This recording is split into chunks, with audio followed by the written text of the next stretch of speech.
universa sunt posita, et non est qui possit resistere voluntati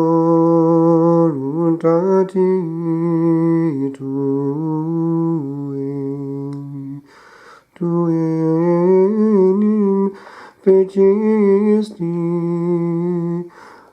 omnia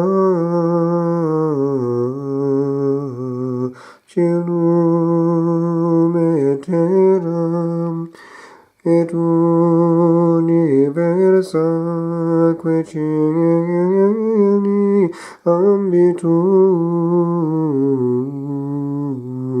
continentur Dominus universorum tu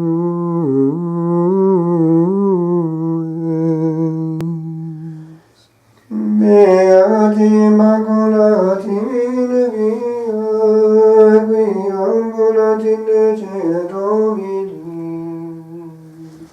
Gloria Patri et Filio et Spiritui Sancto, sic ut erat in principio et nunc et semper, et in saecula saeculorum. Amen. In voluntate tua, Domine, universa sunt posita, et non est qui possit resistere voluntati tue. Tu enim fecisti omnia celum et terram et universa quae celi ambitur continentur Dominus universorum tu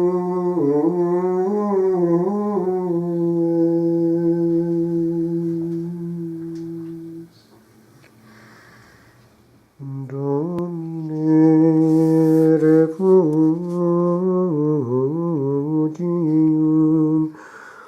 pactus es nobis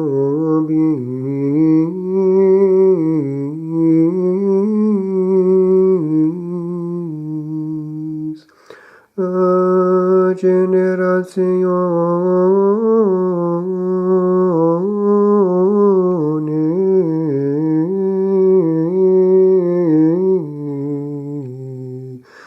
et progenie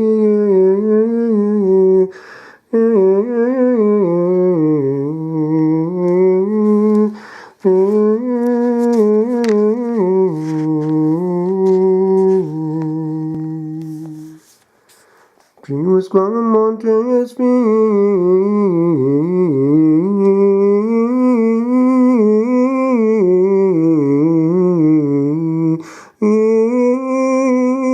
erent aut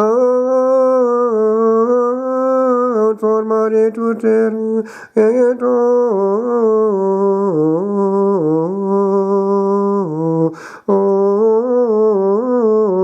orbis a seculo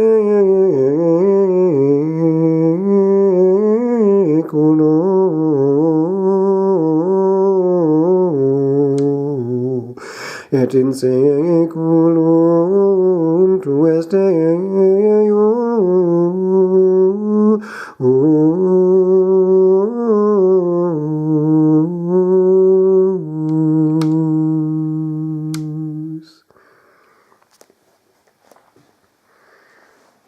We have in the Gospel a reference to Beelzebul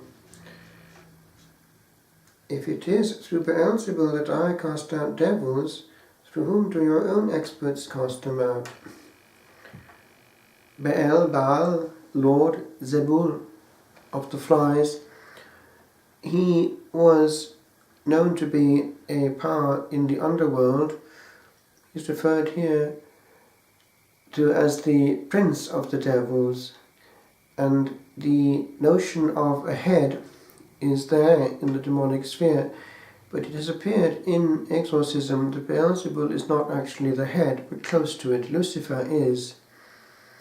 And in one notable exorcism some years ago, Beelzebul was in the possessed person and was being interrogated, and this question was asked directly, how is it that you are there? And the answer was coming out, it is by order of the chief, and that was Lucifer. And then the exorcist was insisting, is it then that there is obedience? And the answer was coming back, there is perfect obedience. And it was also given to understand that the obedience in the satanic world was far better executed and ordered than what we knew here on earth. Which brings me to where I want to land. In another exorcism, it appeared that the great weapon that the devil has now is disobedience and therefore disorder. For whereas before the church used to move in army form and therefore was a barrage against this other army, now by internal division and disobedience it is able to have its ranks opened and penetrated by these other forces cleverer than we are. And indeed that is the tactic of the underworld, echoing the meaning of diabolos. Diabolos, dia is through, Baal, the root of balein, is to get in, to push in, to drive in. So like a wedge, they get in, then they got in. But it's through some chink, and the weak point is precisely now this element of disunity. And we find then that we are working and doing many things, but reaping meagre fruits, and getting into this situation of which the Gospel speaks. He who does not gather with me scatters. Scattering, dispersing to the four winds, lots of energy leaking and going out in all directions, because it's not being spent in the orderly way that it should be. Because also in all that we do, if Christ is not the head of the operations, we can be, and we're doing our own thing, and the fruits will be what they are. Only last night I was listening to what friends were saying when they had been to a very important novena run by a congregation.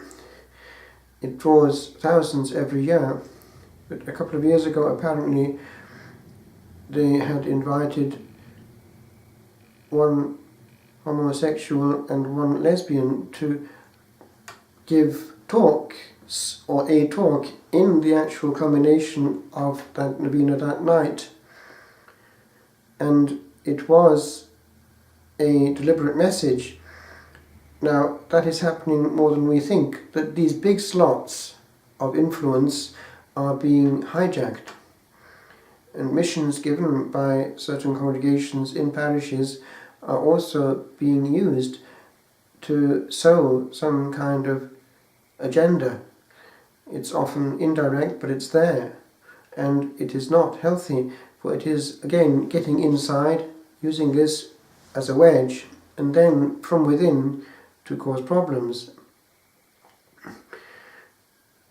And then we see the result, for these things have an immediate ephemeral effect of apparent joy, but it's the happy, clappy joy which is an illusory joy.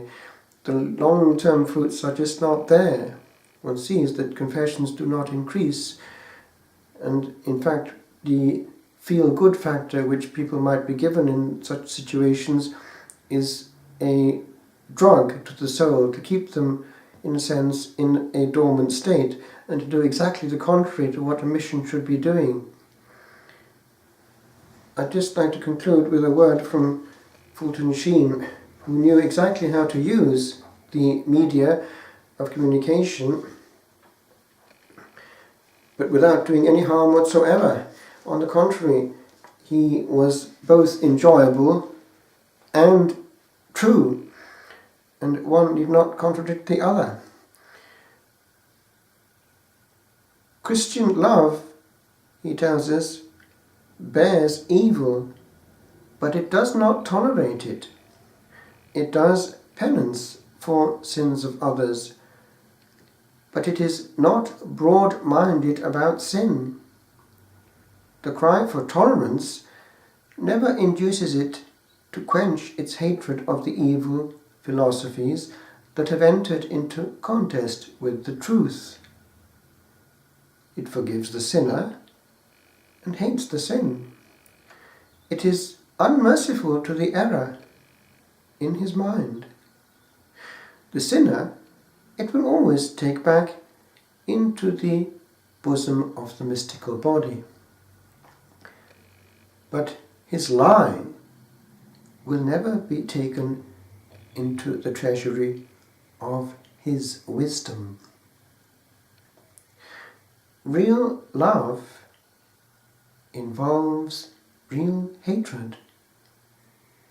Whoever has lost the power of moral indignation and the urge to drive the buyers and sellers from the temples has lost a living, fervent love of truth. Charity, then, is not a mild philosophy of live and let live. It is not a species of sloppy sentiment.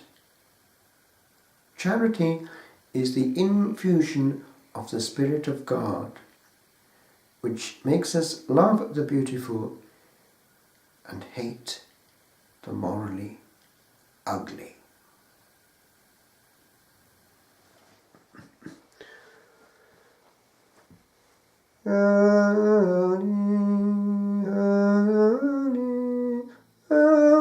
Lord God of hosts, heaven and earth are full of your glory.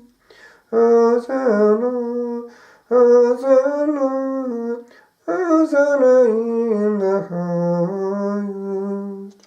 Blessed is he who comes in the name of the Lord. Hosanna, Hosanna, Hosanna in the highest. Hosanna, Hosanna, Hosanna in the highest.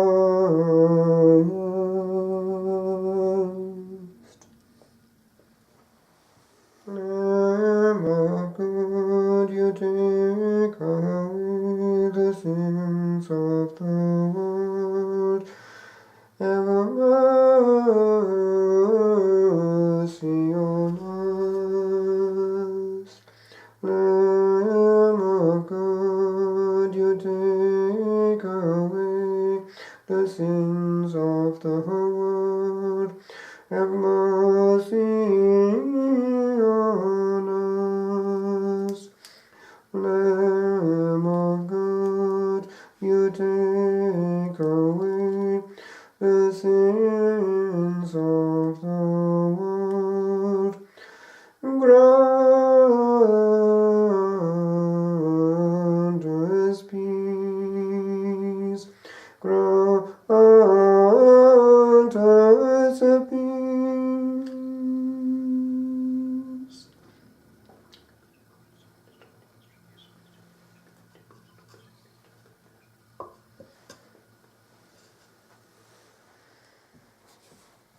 In salutaritu animam mea, et in verbum tuum speravi,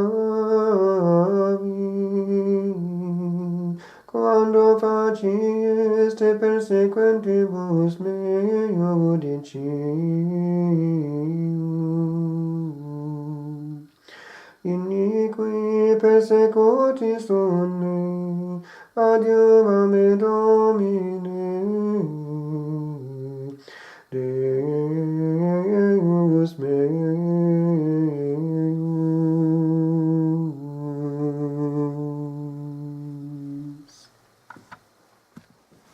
Jesus, remember me when you come into your kingdom. Jesus, remember me when you come into your kingdom. Jesus, remember me when you come into your kingdom. Jesus, remember me when you come into your kingdom. Jesus, remember me when you come into your kingdom. Jesus, remember me when you come into your kingdom.